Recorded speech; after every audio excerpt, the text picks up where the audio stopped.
BJP के silent game ने किया बिहार में खेला, पटना से दिल्ली तक चर्चाओं का लग गया रेला। बिहार में आत्मनिर्भर होने से भी बड़ा बीजेपी का प्लान, अब किया जा रहा है ये बड़ा जुगाड़। नीतीश कुमार का इस्तीफा, क्या बनेगा बीजेपी का ब्रह्मास्त्र? समीकरणों ने किया बिहार में सब कुछ साफ, पटना से दिल्ली तक बढ़ गई हलचल। अब सामने आई ये बड़ी खबर। बिहार की सियासत में इस वक्त जो खेल चल रहा है वो सामने से जितना शांत दिख रहा है, अंदर से उतना ही ज्यादा तेज और गहरा है।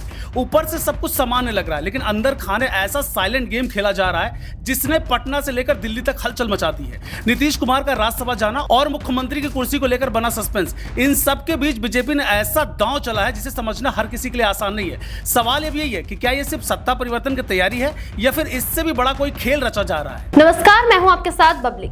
दरअसल नीतीश कुमार ने बिहार परिषद की सदस्यता छोड़कर राज्यसभा का रास्ता चुन लिया है, लेकिन मुख्यमंत्री पद अभी तक नहीं छोड़ा है। यही वजह है कि बिहार की राजनीति में अनिश्चितता का माहौल बना हुआ है। लेकिन इस खामोशी के बीच बीजेपी पूरी तरह एक्टिव मोड में नजर आ रही है। पार्टी ने सीधे सीएम चेहरे का ऐलान करने के बजाय अपने नंबर गेम को मजबूत करने पर फोकस किया। यानी पहले गणित सेट करो, फिर सत्ता की कुर्सी अपने आप मजबूत हो जाएगी। यही रणनीति पर काम हो रहा है। अब बीजेपी का सबसे बड़ा प्लान है खुद को बिहार में पूरी तरह आत्मनिर्भर बनाना। अभी तक वो जेडीयू के सहारे सत्ता में रही है, लेकिन अब पहली बार ऐसा मौका बन रहा है जब बीजेपी खुद अपने दम पर मुख्यमंत्री बना सकती है। इसके लिए पार्टी कांग्रेस के बागी विधायकों पर नजर बनाए हुए है। राज्यसभा चुनाव के दौरान जो समीकरण सामने आए, उन्होंने बीजेपी को नया रास्ता दिखा दिया है। विपक्ष के पास नंबर होने के बावजूद बीजेपी ने ऐसी चाल चली कि सभी 5 सीटें अपने नाम कर ली और आरजेडी को बड़ा झटका लगा। यहीं से बीजेपी का साइलेंट गेम शुरू होता है। कांग्रेस के 3 विधायक और आरजेडी का 1 विधायक वोटिंग से दूर रहे, जिसने पूरा खेल बदल दिया। अब बीजेपी इन्हीं बागी विधायकों को अपने साथ लाने की कोशिश में है। दोस्तों, खास बात ये रही कि तकनीकी कारणों की वजह से कांग्रेस इन विधायकों पर सख्त कार्रवाई नहीं कर पा रही है। इसका मतलब साफ है कि अगर ये विधायक बीजेपी के साथ जाते हैं तो उनकी सदस्यता भी बची रहेगी और बीजेपी का आंकड़ा भी बढ़ जाएगा।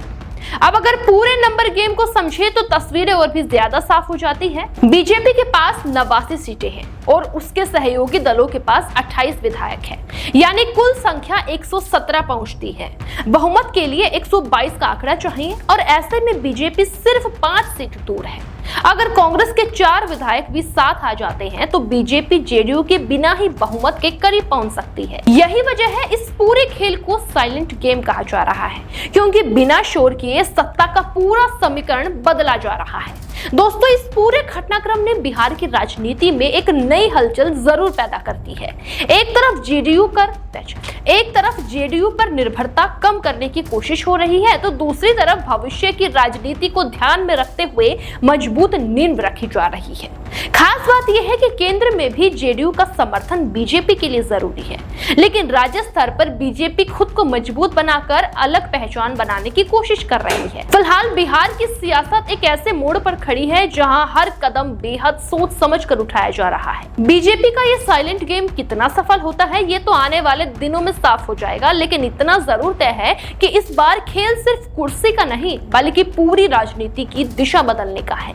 अब नजर इस बात पर टिकी है कि नीतीश कुमार आगे क्या फैसला लेते हैं और बीजेपी अपने इस बड़े प्लान को किस तरह जमीन पर उतारती है, क्योंकि यही फैसला बिहार की अगली सियासी कहानी लिखने वाला है। देश दुनिया की हर बड़ी सटीक और भरोसेमंद खबर देखने के लिए अभी विजिट करें हमारे वेबसाइट nowuttarpradesh.com और nownoida.com पर, क्योंकि यहाँ आपको सिर्फ सुर्खियां नहीं बल्कि पूरी जानकारी मिलेगी।